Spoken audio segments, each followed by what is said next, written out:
Depuis longtemps, les pêcheurs savent que les épaves concentrent les poissons. Aujourd'hui, la vie marine peut compter sur de nouveaux habitats qui ne doivent plus rien au hasard. C'est à la découverte de ces sites peu communs que l'œil de la mer vous invite.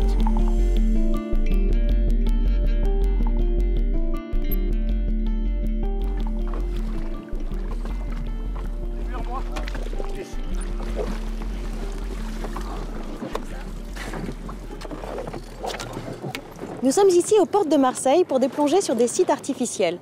Vous l'avez vu, les épaves sont une oasis de vie marine et le siège de tout un écosystème. Si les poissons apprécient ces épaves, pourquoi ne pas volontairement immerger des structures spécialement conçues pour eux? Eh bien, c'est le pari des récifs artificiels. Et en la matière, Marseille innove avec le plus grand champ de récifs artificiels de France. Cap sur ce nouvel Eldorado des poissons.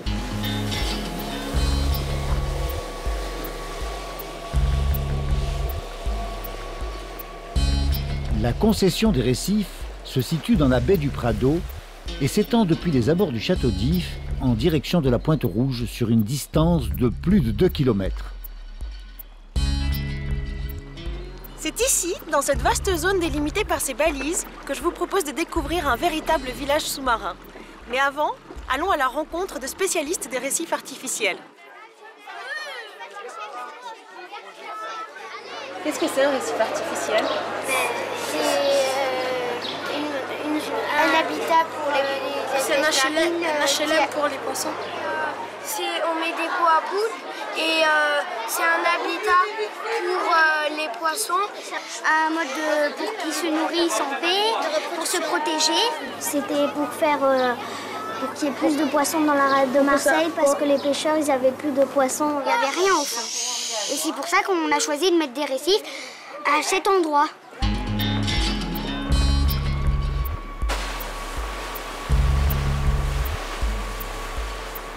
Comment fonctionnent les récifs artificiels et sont-ils efficaces?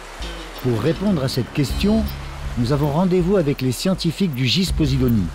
Ils plongent sur les récifs depuis leur immersion et suivent chaque étape de l'installation de la vie marine.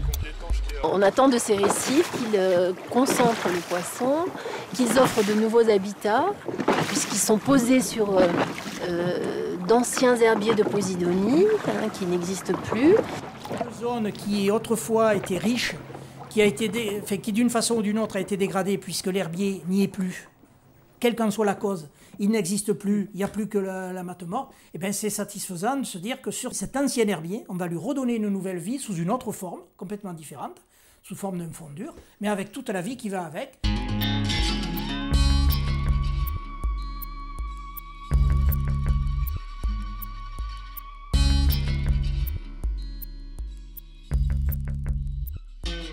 Quel va être l'impact des récifs sur la pêche? En créant de nouveaux habitats, on va attirer les poissons.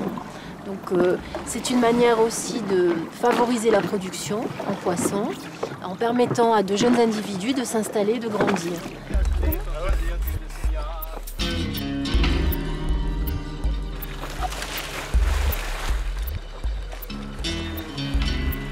En fait, aujourd'hui, on réalise des comptages de poissons. Donc on fait un comptage un peu exhaustif de toutes les espèces qui sont présentes, qui colonisent les récifs. En fait, les observateurs vont arriver sur le fond et les poissons vont avoir des comportements différents. Il y en a certains qui vont être dans la colonne d'eau, d'autres qui vont être plus à l'abri dans les infractuosités, d'autres qui vont se déplacer très rapidement. Donc on va adopter une technique où on va d'abord compter les espèces très mobiles qui vont fuir à la vue des plongeurs, les loups, les sardes par exemple. Ensuite, les espèces un peu moins mobiles inféodées au récif, comme les labres, les girelles. Ensuite, les espèces de pleine eau, donc les planctonophages comme les bogues, etc.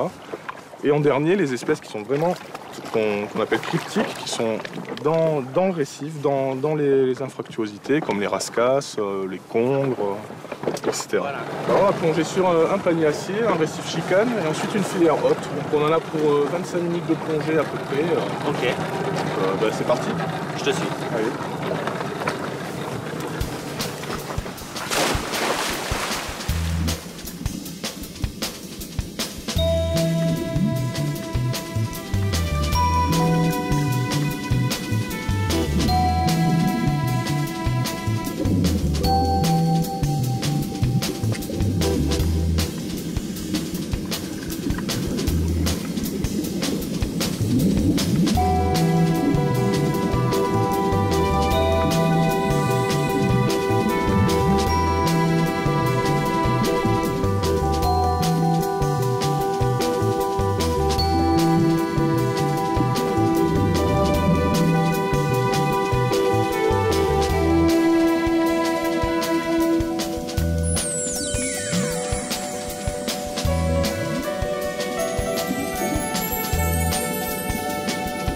Thank you.